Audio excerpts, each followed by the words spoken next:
So hello everyone, welcome to learning with Parveen. मैं हूं परवीन कुमार। एक बार फिर से आप सभी की सेवा में उपस्थित। आज की जो टॉपिक है वो हमारी क्लास 10 क्वाड्रेटिक इक्वेशन को पढ़नी है। इसका आज जो पार्ट्स बनेगा वो हमारी क्या है, वो हमारी इंट्रोडक्शन पार्ट्स होगी। तो हम लोग क्या करते हैं, पहले इंट्रोडक्शन को देखते हैं, उसके बाद क्या होती है आपको इसके सारे क्वेश्चंस को मैं कर आपको दिखाऊंगा। तो चलिए पहले आज जो होगा वो हमारी क्या है, इंट्रोडक्शन है। तो इंट्रोडक्शन को हम लोग शुरू करते हैं। इंट्रोडक्शन को पढ़ने से पहले आपको मैं एक चीज़ बता दूं कि आपने इससे पहले जो पहला चैप्टर यानी जो पॉलिनोमियल्स चैप्टर है उसे आपने पढ़ा होगा। तो उसे मैं कुछ थोड़ा सा आपको बताता हूँ। पॉलिनोमियल्स पॉलिनोमियल्स में आप कंडीशन इसके कुछ टर्म्स देखे होंगे। पॉलिनोमियल्स को जस्ट लाइक आप कुछ इस तरह से देखते होंगे। यहाँ पे ध्यान दीजिएगा, पॉलिनोमियल्स ये मैंने इस तरह से आपको लिख कर दिखाया। जनरली जो चीज़ होता है वो क्या होता है कि इससे हम लोग कुछ इस तरह से जानते हैं। जैसा कंडीशन में आप देखते होंगे कि आपका टर्म्स कुछ इस तरह से है कि पॉलिनोमियल्स में अगर पहला वाला टर्म्स को एक को हम लोग बोलते हैं लीनियर पॉलिनोमियल्स, एक को हम लोग बोलते हैं क्वाड्रेटिक पॉलिनोमियल्स एंड एक को हम लोग बोलते हैं क्यूबिक पॉलिनोमियल्स एंड इसके अलावा भी एक क्वार्टिक पॉलिनोमियल्स होते हैं। बस हमें फिलहाल इसी तीन को चीज़ को देखकर बनाना है। तो आपको आशा करता हूँ ये चीज़ समझ में आ रही होगी। लीनियर पॉलिनोमियल्स की जो टर्म्स होती है, इसकी जो डिग्री होती है उसे हम लोग क्या पढ़ा है कि उसकी डिग्री 1 होती है। एंड क्वाड्रेटिक पॉलिनोमियल्स जो होती है इसकी जो डिग्री होती है, इसकी डिग्री हमारी 2 होती है। एंड क्यूबिक पॉलिनोमियल्स जो होती है इसकी डिग्री जो होती है, इसकी डिग्री हमारी क्या होती है, 3 होती है। जस्ट लाइक अगर हम इसे एक इक्वेशन के रूप में दिखाएं, यानी जस्ट लाइक कि इसके स्टैंडर्ड फॉर्म के रूप में, तो मैं तीनों का एक स्टैंडर्ड फॉर्म आपको लिखकर दिखाता हूं। जैसे जिसकी डिग्री 1 हो उसका स्टैंडर्ड फॉर्म आप ax प्लस बी कुछ इस तरह से लिख सकते हैं। एंड देन क्वाड्रेटिक इक्वेशन है जो इसको लिखेंगे, ये आपकी ax square plus B X and plus C के टर्म्स में हो सकती है। एंड देन क्यूबिक की जो होती है वो क्या होती है आपकी ax cube plus B x square plus c x and d, ये इस तरह के टर्म्स में आप लिख सकते हैं।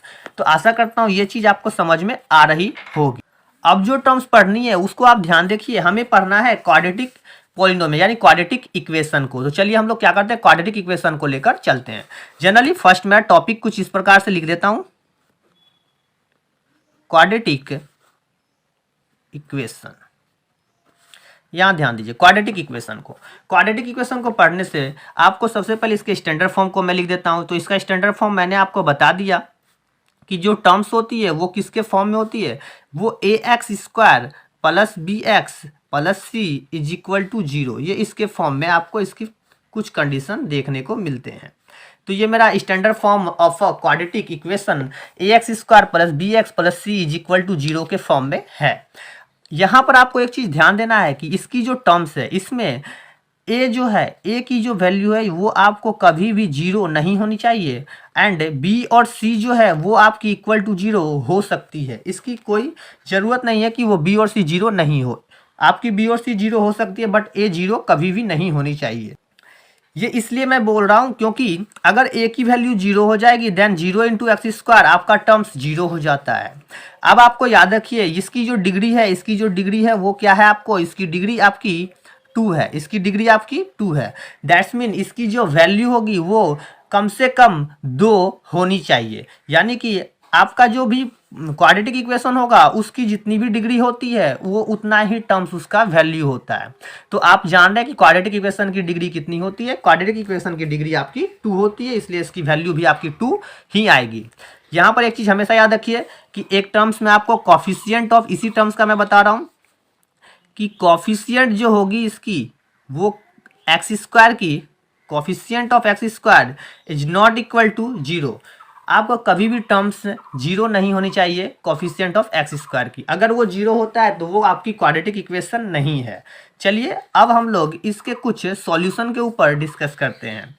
जैसे कि हमें इसमें पढ़ना है सॉल्यूशन ऑफ क्वाड्रेटिक इक्वेशन, जो इस चैप्टर का मेन मोटो है, सॉल्यूशन ऑफ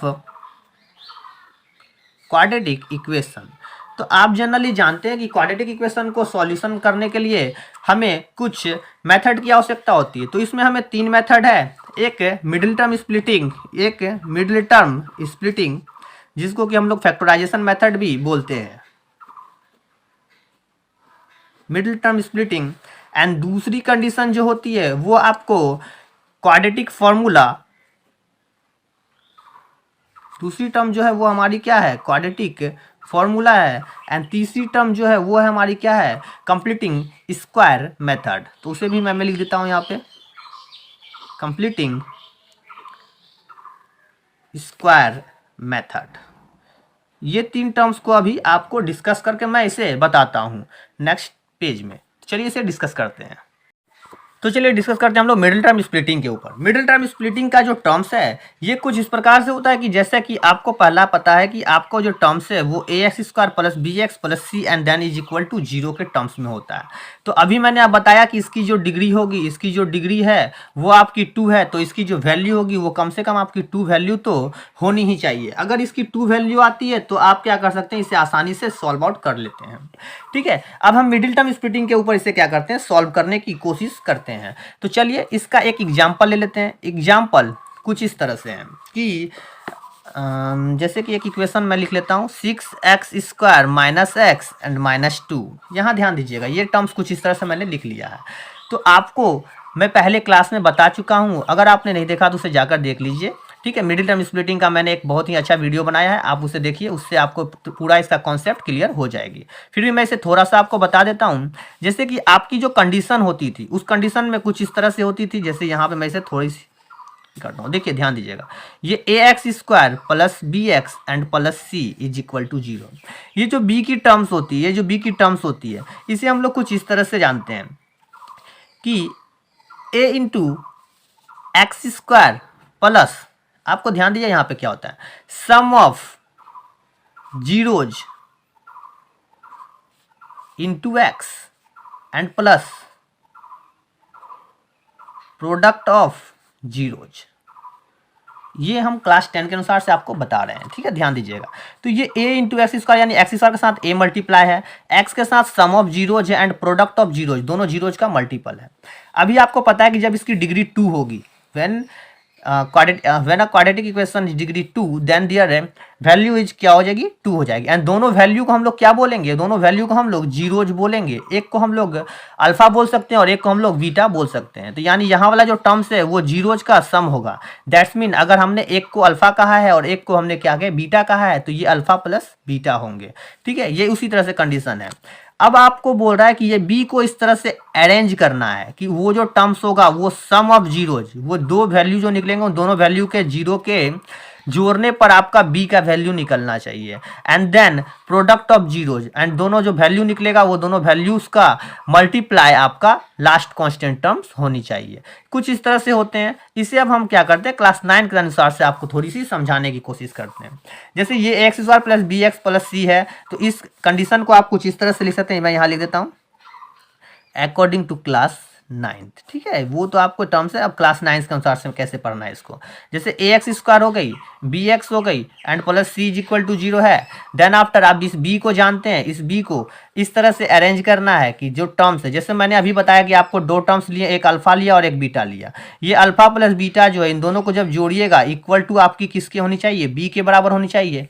एंड देन इसी दोनों टर्म्स को अल्फा इंटू बीटा को जब आपस में मल्टीप्लाई करिएगा तो equal to c into a, first term and last terms का मल्टीप्लाई होना चाहिए। अगर ये कंडीशन आपको समझ में आ जाती है तो आप क्या करते हैं, इसे आसानी से समझ जाइएगा। ये मैं यहाँ पर थोड़ा लिख देता हूँ, इसे c इंटू a कर देता हूँ। ठीक है, अब इसे क्या करता हूँ, मैं आपको जो क्वेश्चन लिखा था उस क्वेश्चन को सॉल्व करके दिखाता हूँ इसी कॉन्सेप्ट के ऊपर। तो अब यहाँ पर मैंने लिख दिया example 6x² minus x minus 2 and then after to 0। यहाँ क्या किया, मैंने इसे क्वेश्चन से लिया। अब ध्यान दीजिए, मैंने क्या कहा कि बीच वाले टर्म्स को आपको मिडिल टर्म को स्प्लिट करना है। तो सबसे पहले क्या बताया, फर्स्ट एंड लास्ट को मल्टीप्लाई करना है। तो आप मल्टीप्लाई कर दीजिए, -2 इंटू 6, आपकी टर्म क्या हो गई, -12। एंड देन 12 की आप प्राइम फैक्टराइजेशन करिए, यहाँ पे 2 6 जा, 2 3 जा एंड 3 1 जा। तो टर्म्स आपकी 2 2 3 निकल कर आ गई। ये 2 2 3 को मैंने यहाँ पर लिख लिया, ये 2 2 3 को मैंने यहाँ पर लिखा। ये आपको लिखकर दिखाना नहीं है, मैं सिर्फ आपको समझाने के लिए लिख रहा हूँ। तो आपका जो टर्म्स है वो 2 2 3 के टर्म्स में आ गई है। अब आपको इसी दोनों टर्म्स में, इसी तीनों टर्म्स में से वो दो टर्म्स निकालनी है जिसकी की सम आपको -x यानी -1 के बराबर होनी चाहिए। यहाँ कुछ नहीं है तो क्या है, 1 है, -1 होनी चाहिए। तो चलिए करते हैं 6x²। अभी आपको टर्म्स याद रखिए कि अगर हम टू टू जा 4, 4 में से अगर 3 जाता है तो 1 हो जाता है। तो क्लियरली आप इसे लिख सकते हैं -4x एंड +3x। देखिए -4 और +3 का सम आपको -1 निकल गया। एंड देन इन दोनों को आपस में मल्टीप्लाई करिए, माइनस प्लस माइनस एंड 4 3 जा 12। आपका टर्म्स क्या हो गया? 12 हो गया। मैंने यहाँ बताया कि दो जो टर्म्स होंगे वो दोनों टर्म्स का multiply according to equal to C into A होनी चाहिए। तो यहाँ अगर ये टर्म अल्फा है और ये टर्म बीटा है तो alpha plus beta is equal to B है and alpha into beta is equal to C into A है। तो यहाँ पर मैं -2 लिख देता हूँ। और ये चीज़ हमेशा याद रखिए, यहाँ जो -12 है तो यहाँ -12 नहीं लिखना, यहाँ सिर्फ जो टर्म आपका क्वेश्चंस में दिया गया उसी टर्म को लिखते हुए चलना है। अब इन दोनों टर्म्स में से कॉमन ले लीजिए। क्या टर्म्स कॉमन है?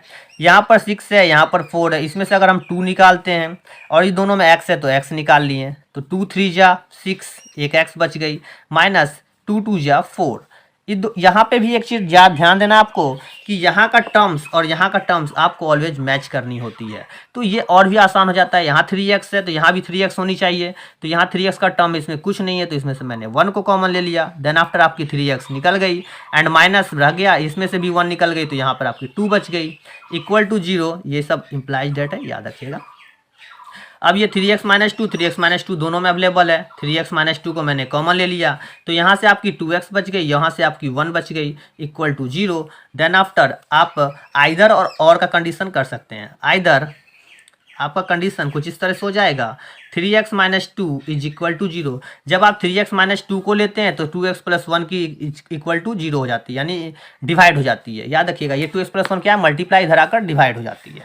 तो आपको कुछ इस तरह से हो जाएंगे, 3x -2 इधर आकर +2 हो गए and then x is equal to ये 2/3। ये आपका टर्म x की एक वैल्यू ये निकल गई।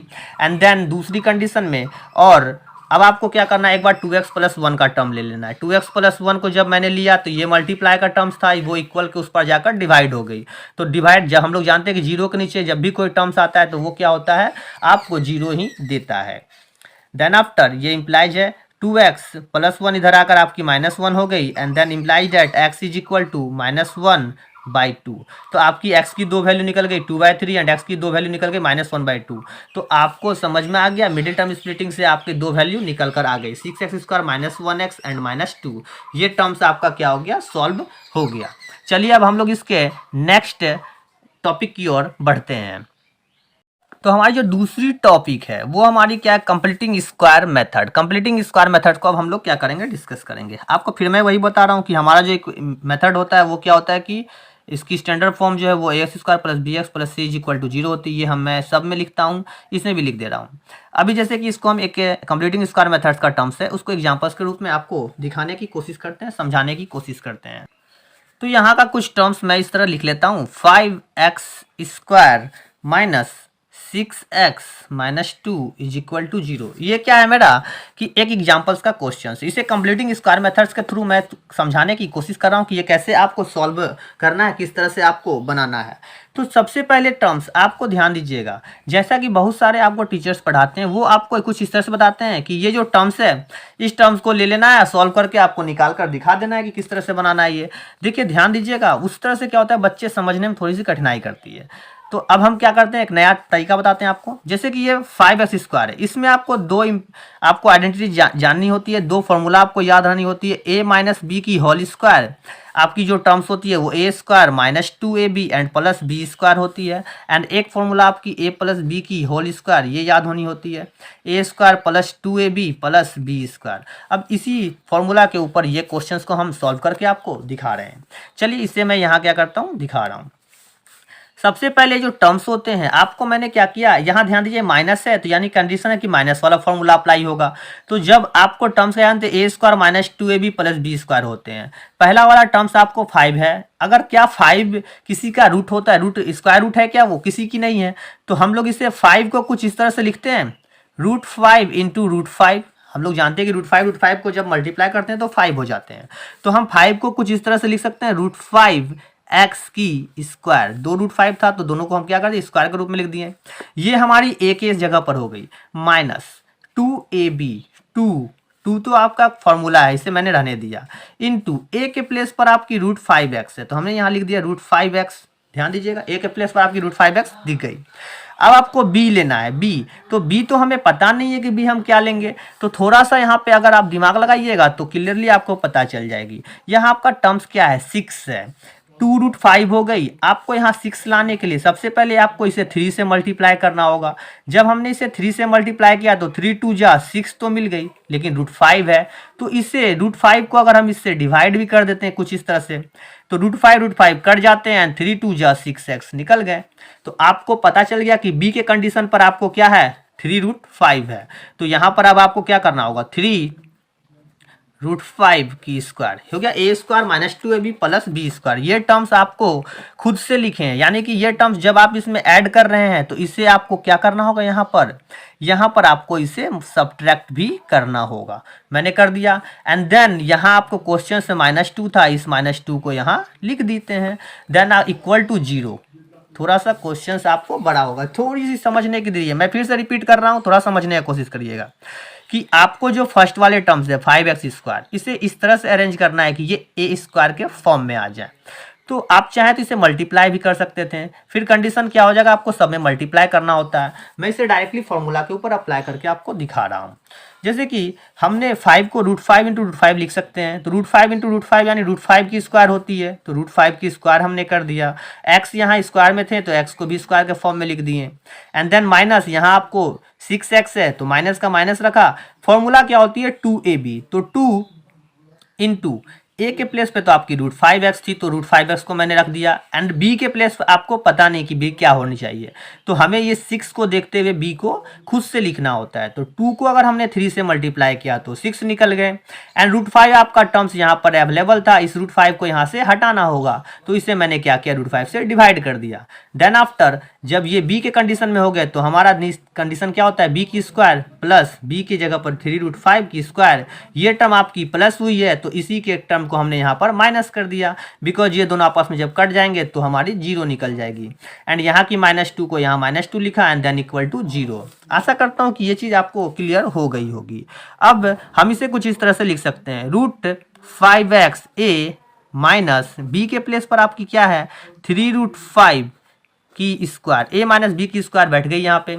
उसके बाद आपका जो कंडीशन है यहाँ पर कुछ इस तरह से कंडीशन है, माइनस, इसे तोड़ देते हैं, 3 3 जा 9, √5 की आपकी 5 हो गई एंड -2 इक्वल टू 0। ये इस तरह से रह गए।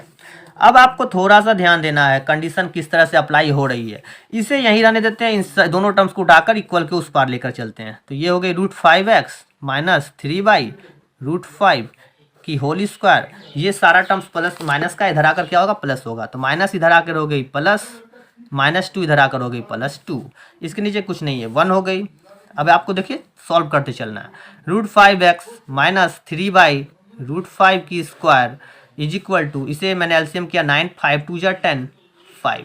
अब ध्यान दीजिए, ये जैसे टर्म से ये रूट है, स्क्वायर है, इसे स्क्वायर को उस पार लेकर चलना है, तो हो गया √5x माइनस 3/√5 की square is equal to 10 9 19/5।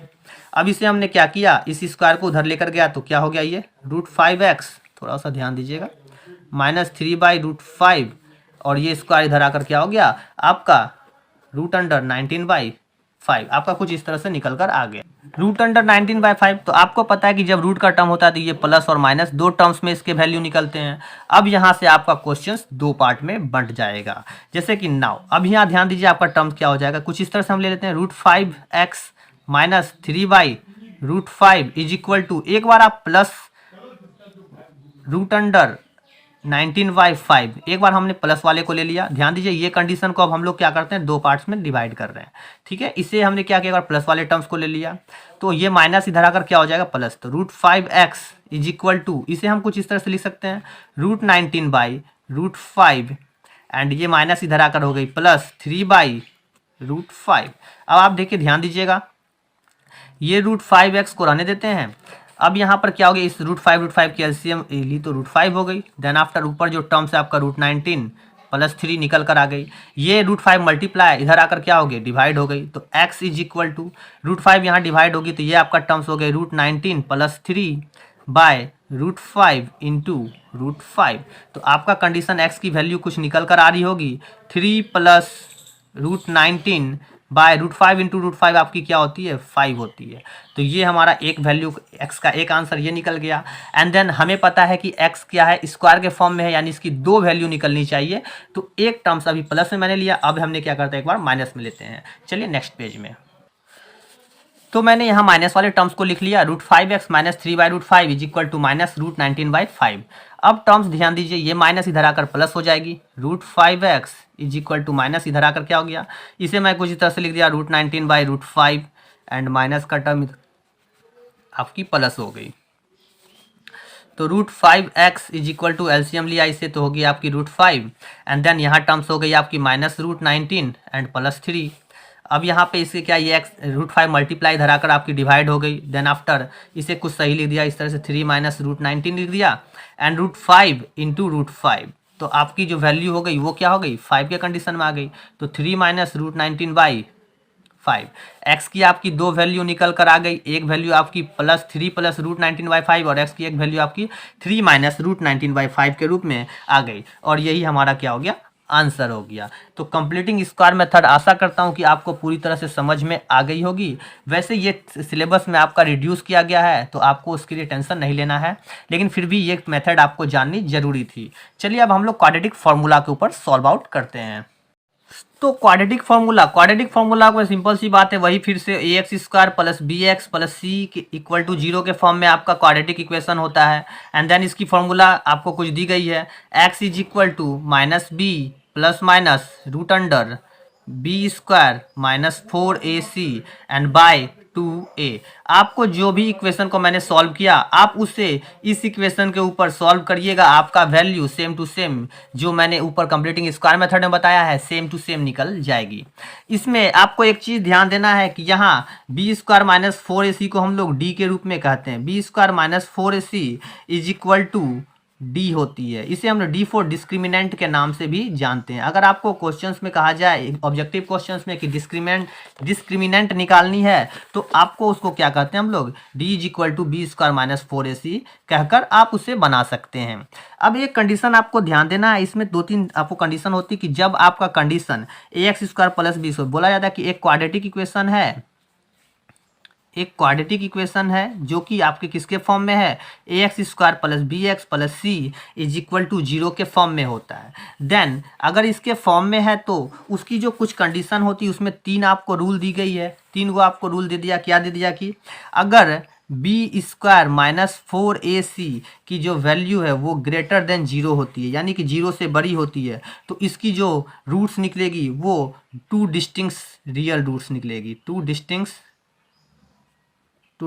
Real roots, ये आपकी क्या हो गई निकल कर आएगी। ये आपको याद रखना है क्योंकि कभी कभी आपको क्या होता है इस पे क्वेश्चंस मिल जाते हैं और बच्चों को समझ में नहीं आते हैं। एंड देन दूसरी कंडीशन में कहा गया है कि अगर b² minus 4ac is equal to 0 होते हैं तो देन इसकी जो होगी वो 2 इक्वल रूट्स निकलेगी, 2 इक्वल रूट्स निकलती है। ये भी चीज़ आपको क्या करना है याद कर लेना है, जिससे कि आपको क्लियरली समझ में आ जाएगा। अगर कोई इक्वेशन दिया हुआ रहेगा उसमें अगर b² माइनस 4ac निकाल के आप करते हैं, उसकी वैल्यू अगर 0 के बराबर होती है तो आप खुद समझ जाइए कि उसकी जो रूट्स है वो 2 इक्वल रूट्स को निकल कर आ जाएगी।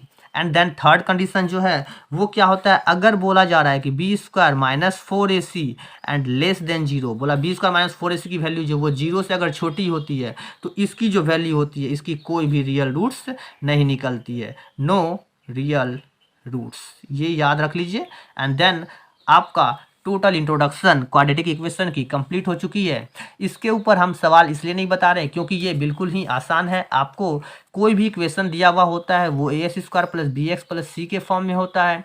एंड देन आपको x की वैल्यू निकालनी है। देखिए b के प्लेस पर जो होता है उसे मैंने यहाँ लिखा है, तो आप कोई भी इक्वेशन में जो b वाला प्लेस होता है उसे फॉर्मूला में पुट करिए, प्लस माइनस √अंडर b के प्लेस को b² किया माइनस 4a आपकी कोफिशिएंट ऑफ x² होती है and c is a constant term, यहाँ पर मैंने इस तरह से लिख दिया है। एंड देन आप इसे क्या कर सकते आसानी से पुट करके निकाल सकते हैं। तो आशा करता हूँ ये सभी आपको जितने भी इंट्रोडक्शन पार्ट्स को मैंने समझाया है वो सभी आपको समझ में आ गए होंगे। तो आप इस चीज़ को अप्लाई करिए और अपने क्वेश्चंस को सॉल्व करिए। इसके बाद हम क्या करते हैं कि आपको नेक्स्ट वीडियो में इसके सारे एक्सरसाइज के क्वेश्चंस को कर दिखाएंगे। एक बात आपको बतानी है कि अगर आप हमारे चैनल्स पे नए हैं तो प्लीज़ जाकर इसे सब्सक्राइब कर लीजिए, ताकि हमारे किसी भी तरह के कोई भी वीडियो को आप तक तुरंत पहुंच जाए।